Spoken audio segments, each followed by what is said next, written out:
So we all know the masses and talking heads love to discredit and disrespect the Kansas City Chiefs. Well, Mahomes has heard everything all offseason long, and honestly, he's more than tired of the talking. It doesn't help when local radio hosts add fuel to the fire either by trying to personally come after him based on the way he looks. Shoot, even Mahomes' trainer had to call out the BS on that. So in today's video, I'll break all that down, talk about the most recent updates on the future of Arrowhead, and much more. But first, how about those? First up, the NFL Top 100 is very slowly revealing players voted on by their peers heading into the 2025 season. And when I say very slowly, I mean they are only revealing 10 players a week for 10 weeks, which is absolutely insane. But we did see the first Chiefs player make the cut at number 93, with that being the best center in the entire NFL, Creed Humphrey. It's not really worth getting all worked up about these lists because, honestly, the players vote with as much bias as fans would. To have Tua Tagovailoa at 91 and Creed at 93 shows you all you really need to know. There's no realm that exists where Tua, a top 12 to 15-ish quarterback, should be ranked higher than the number one center in the league since Jason Kelce retired, but here we are. I'd say prepare yourselves because we are going to see several Chiefs players, including Mahomes himself, ranked lower than we've ever seen them based on the offense taking statistical steps backwards over the last 2 years. The why behind this is very easily explained, of course. I've talked about that in a bunch of videos on this channel. 2023, wide receiver room led the league in drops, yet the result was still a Super Bowl win.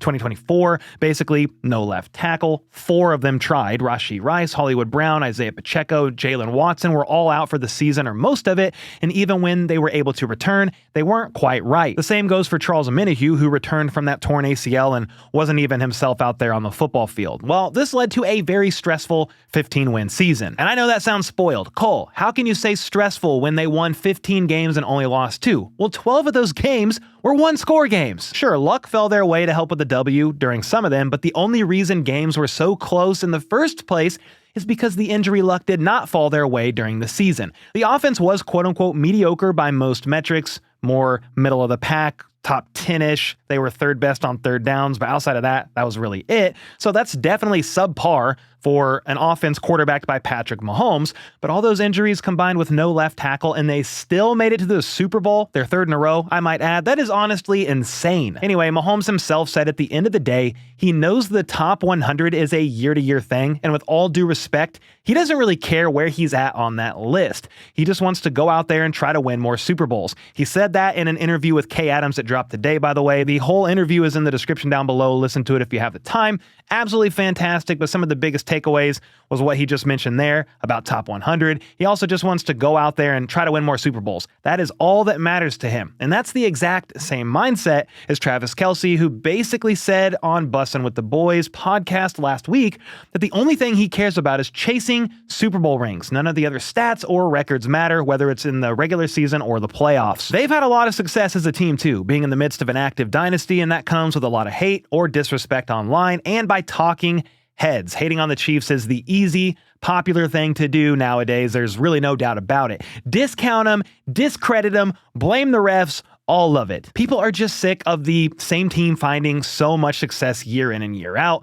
Mahomes has heard it all. The offense isn't explosive anymore. He's regressing because look at his stats over the last 2 years. Wow, good one. Chris Sims has Patrick as QB4 heading into the season. Big Ben Roethlisberger thinks Mahomes is leaving his prime years behind him. Blah, blah, blah. Well, that's why Kay Adams asked Mahomes about this in their interview today. She asked him what his mindset was heading into the season based on all that. Is it a revenge tour? You gonna go scorched earth? What is it? Well, Mahomes' answer was pretty simple. He's just ready to go out there and play football again. Losing leaves a bad taste in your mouth. So yeah, there's an aspect of wanting to avenge that. Then Mahomes added that he had to sit back all offseason long and hear people talk and talk. Well, he doesn't really like talking about it. He'd rather just go out there as a team and show who they are as the Kansas City Chiefs, and I love that mindset about him.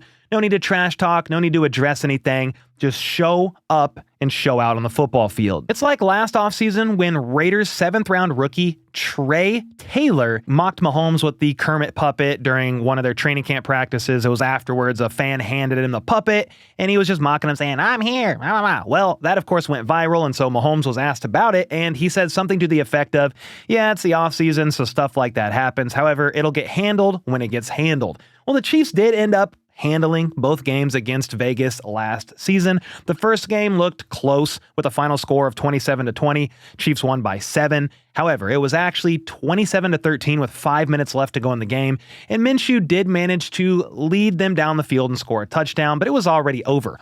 The second game, though, that was the late November matchup where LV and KC both missed field goals in the first half. The Raiders turned the ball over on downs and missed another field goal in the second half, but had back-to-back touchdown drives to go up 17-16. Matthew Wright ended up making another field goal to bring the Chiefs up just by 2 points, 19-17, so a field goal by the Raiders could win the game. And with 2 minutes to go, Aiden O'Connell helped bring his team all the way to the Chiefs' 32-yard line, and this was technically in field goal range around a 49-50-yard attempt, but on 3rd and 3, the rookie center of the Raiders snapped the ball before O'Connell was ready, and the result was a fumble recovered by the Chiefs. Game over. So yeah, it technically did get handled, but that second game in particular was very stressful, like a lot of the games last year. So combine that with the fact that the Chiefs got their kicked in the Super Bowl, and it's been the topic of discussion for everyone. Even Emmanuel Acho was over here asking last week if the Chiefs have officially entered their Super Bowl drought because, the Patriots went 10 years without a Super Bowl win. Well, they just made it to 5 Super Bowls in 6 years, winning 2 of the last 3. They also still have Patrick Mahomes, Travis Kelce, Chris Jones, Andy Reid, and Steve Spagnuolo, but sure, the drought is here. Here's the truth of the matter. They are sleeping on the Chiefs, and we all know it. So I've got to talk more about that, along with Mahomes saying something about the offense that should have every single Chiefs fan excited. But first, if you're looking for a premium fiberglass-free mattress designed to upgrade your sleep, improve your overall quality of life, and is also conveniently shipped to your door for free in the US, then look no further than to today's sponsor, Bear Mattress. You can head to bearmattress.com/HBTC and use my code HBTC to get 40% off your mattress. Here's why you should consider doing so. My wife and I have had our Bear Mattress for over 2 years, and we enjoyed our sleep experience so much that we got one for both of our daughters, so our entire family sleeps on Bear mattresses. It also helps that each mattress is created without the use of harmful chemicals, don't contain any fiberglass which can be detrimental to your health, and if you tend to sleep hot, Bear's sleep recovery technology uses Celiant-powered fabric to help you stay cool throughout the night. They make the entire process super easy for you as well. They have an online quiz you can take to help find the best mattress for you based on your preferences and sleep positions. I sleep on my back and prefer a medium firmness to my mattress, but my wife sleeps on her stomach and prefers a mattress that's more firm, and that's why Bear matched us up with the Elite Hybrid mattress to benefit us both. After ordering, they shipped it right to our front door for free. Again, shipping is free in the US, and from there, all we had to do was unbox it, unroll it, and boom, our sleep quality was instantly upgraded. It also helps knowing Bear has a 120-night sleep trial, so you get more than 3 months to make sure that you love it. On top of that, they have a limited lifetime warranty and even offer financing options and flexible payment plans. So to upgrade your sleep, head to bearmattress.com/HBTC and use code HBTC to get 40% off your Bear mattress. This is higher than what's being offered on site, so check them out while you can. All right, look, we know Mahomes, and probably everybody on the Chiefs roster has heard all that's been said about them all offseason long, and they will address it on the field, okay? But honestly, I think it's safe to say there's less pressure for the team overall this season. Sounds like a curveball, but here's what I mean by that. Last year, Mahomes said the expectation was to go out there and win, and they were also chasing the three-peat. Everybody was talking about it. Maybe not the Chiefs externally. They just said, hey, we're taking it a week at a time, but they definitely felt the pressure. This year, though, there's nothing like that on the line, so just go out there and have fun. Of course, Mahomes said that while he wants the guys to have more fun, he still wants to win games, and they should win games if they play the way they should, which is their proven track record year in and year out since Mahomes became a starter, and really since Andy Reid came to town even before that. Now, I don't want to move on past the Raiders without bringing this up. Max Crosby spoke on a podcast with Johnny Manziel a few weeks ago, and Max basically gave some pretty high praise to Mahomes. He said that he's the best in the business. Max himself believes he is also the best in the business as well, and so there's a lot of mutual respect, but when they step on that field, it is war, and they both know it. Mahomes basically echoed that mindset in this interview with Kay, saying that he loves going up against great players that are about their craft and improving, and he believes Max is one of those guys. He actually gave Max some higher praise than that, saying he's the kind of guy you actually want on your own team, a guy that gives his all every single play, no matter the score, and that's what makes their rivalry on the field so great. great. And then Tom Brady is obviously one of the greatest, arguably the greatest to ever do it. And he recently said on an episode of Cold as Balls with Kevin Hart that if there's anybody that can replicate his success, it's going to be Patrick Mahomes. Patrick went on to share with Kay that he's talked a bunch with Tom Brady this offseason, listening to any advice that Tom has to offer. There's a ton of mutual respect there, and Mahomes himself calls Brady the GOAT. So as someone who's out there striving for nothing but Super Bowl wins, asking the guy who has 7 of those rings for advice is probably a wise move. I know that most Chiefs fans don't like Tom Brady, and I will be the first to admit I wanted the Patriots to lose every single week and every single playoff game because Brady was their quarterback, they were in the midst of a dynasty, and we all hated it. That's why I don't even get mad at other fans who wish the same for the Kansas City Chiefs.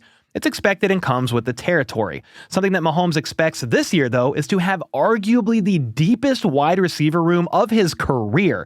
More on that in a second, but Pat said the plays on offense is going to come from everywhere. He's kind of said that the last few years, but he specifically said this. Rashee is back and looking great. Worthy came on so strong at the end of last year, and he's heading into year 2. Hollywood's back and healthy again, and then, of course, they still have Travis Kelce and Noah Gray in the tight end room. Quote, "We have so many weapons, let's just go out there and maximize it all. It won't just be one person, but the entire offense."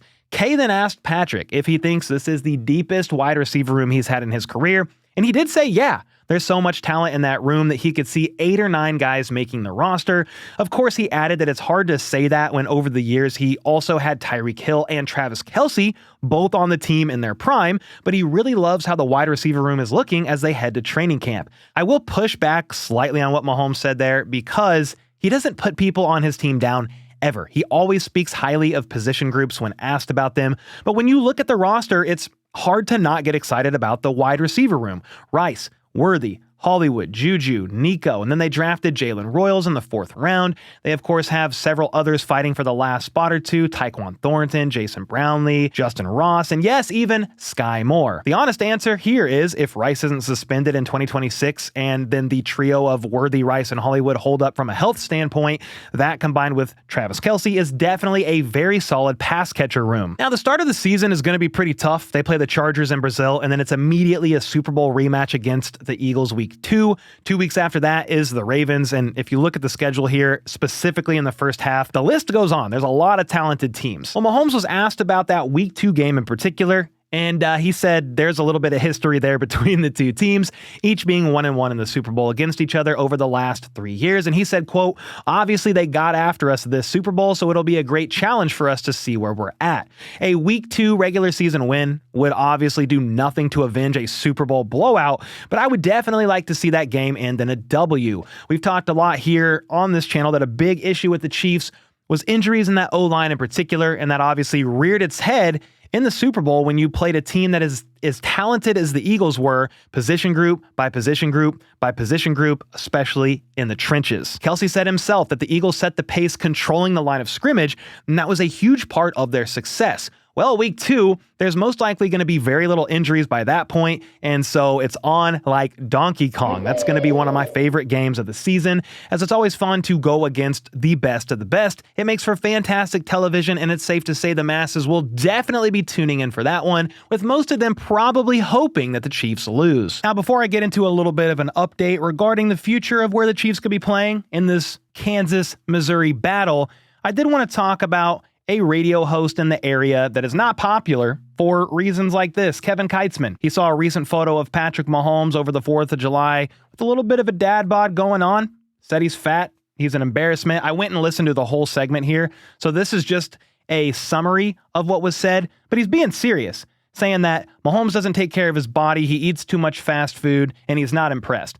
Well, I do want to show you something that he said June of 2022. I've seen nothing this offseason to lead me to believe that Patrick Mahomes has been dedicated to getting in great shape. Nothing. Okay, so that was in June of 2022, and then Mahomes went on to throw for 5,200 yards, 41 touchdowns, and just 12 interceptions, got league MVP and Super Bowl MVP. I thought about going low, trolling this guy, but I think the reality is this.